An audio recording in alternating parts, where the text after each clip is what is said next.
कांग्रेस के नेता शकील अहमद ने कहा है कि अगर मुस्लिम बीजेपी को वोट नहीं देते तो मुख्तार अब्बास नकवी, एमजे अकबर, शहनवाज हुसैन जैसे नेताओं को पार्टी ने क्यों रखा है।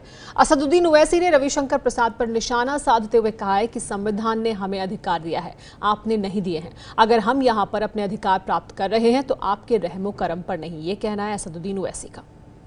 रविशंकर प्रसाद साहब मिनिस्टर फॉर लॉ है। मैं उनको सिर्फ इतना ही कहूंगा कि लफ्ज वी इस्तेमाल मत करिए। ये कॉन्स्टिट्यूशन ने हमको राइट्स दिए हैं, आपने नहीं दिए हैं। अगर हम यहाँ पर अपने राइट्स हासिल कर रहे हैं तो आपके रहमो करम पर नहीं। आप क्योंकि कॉन्स्टिट्यूशनल अथॉरिटी हैं, आपका काम यह है कि जो कॉन्स्टिट्यूशनल जो राइट्स हमारे हैं उसको इम्प्लीमेंट करना।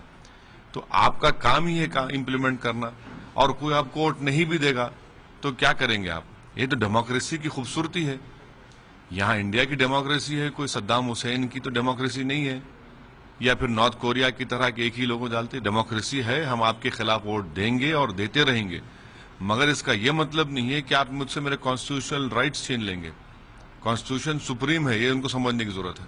देखिए, ये मुसलमानों के साथ साथ उनके यहाँ जो मुसलमान मेंबर हैं बीजेपी के, चाहे वो मुख्तार अब्बास नकवी हों, चाहे वो एमजे अकबर हों, चाहे वो शहनवाज हुसैन हो, या बीजेपी के पुराने लीडर सिकंदर बख्श साहब हुआ करते थे, तो स्वाभाविक रूप से उनसे पूछना चाहिए कि इनको क्यों रखा है। और इनको अगर टोकन के लिए रखा है, मुस्लिम समाज को एक तरह से दिग्भ्रमित करने के लिए, मैसेज देने के लिए रखा है, तो मैं समझता हूं कि यही भारतीय जनता पार्टी का दूसरा और चाल चरित्र और चेहरा है। मुझे खुद आश्चर्य होता है, और खाली रविशंकर जी की बात नहीं, इसके पहले और भी लोग कह चुके हैं कि मुसलमान भाजपा को वोट नहीं देते, हम उनको टिकट क्यों दें। मैं नाम नहीं लेना चाहता हूँ, आप सबके बयान छापे। तो इससे एक तरीके से यह आभास होता है कि बीजेपी एक वर्ग को जानबूझ के उपेक्षित करना चाहती है। राजनीति में हमको कोई वोट भी नहीं देता तो हम नहीं कहते हमको वोट नहीं दिया, हम ठीक है अपने मन में रख लेते हैं।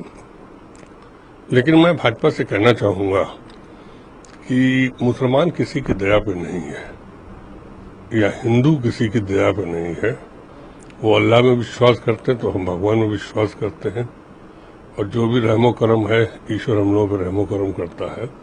तो हमें किसी दल या सरकार की रहमो करम पे नहीं रहना, चाहे हिंदू हो चाहे मुसलमान हो। असल में उन्हें जानकारी कुछ नहीं है। वो जानते नहीं कि भारतीय जनता पार्टी कब से बनी है। अगर उनको जानकारी होती तो ऐसी बात वो न करते।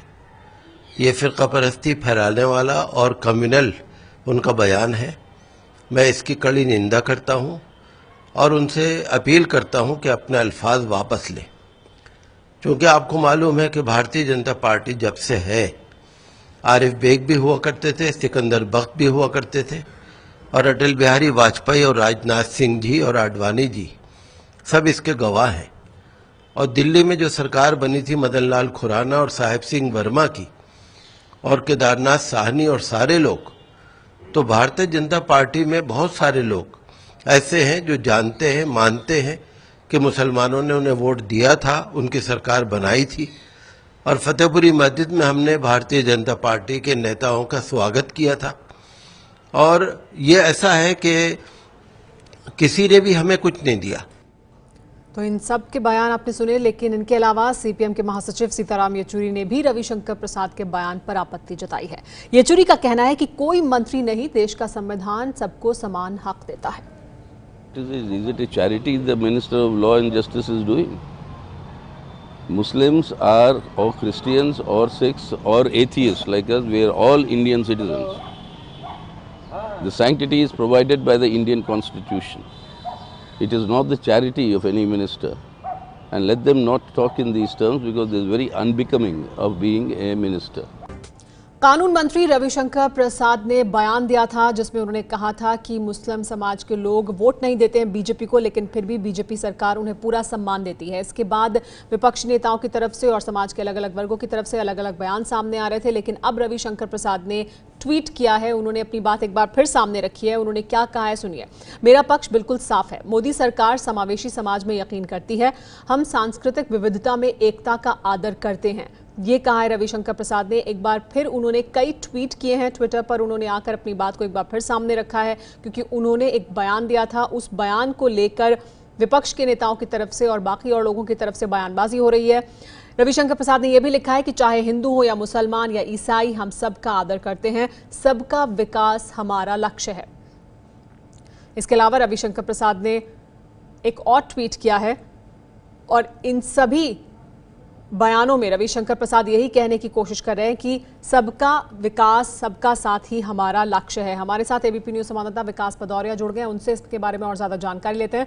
विकास, ये जो बयान दिया था रविशंकर प्रसाद ने, उसके बाद जिस तरह के बयान विपक्ष के नेताओं की तरफ से आ रहे थे, उसके बाद ये सफाई आई है। अब एक बार फिर अपने पक्ष को साफ तौर पर सामने रखने की कोशिश की है रविशंकर प्रसाद ने ट्विटर पर जो लिखा है।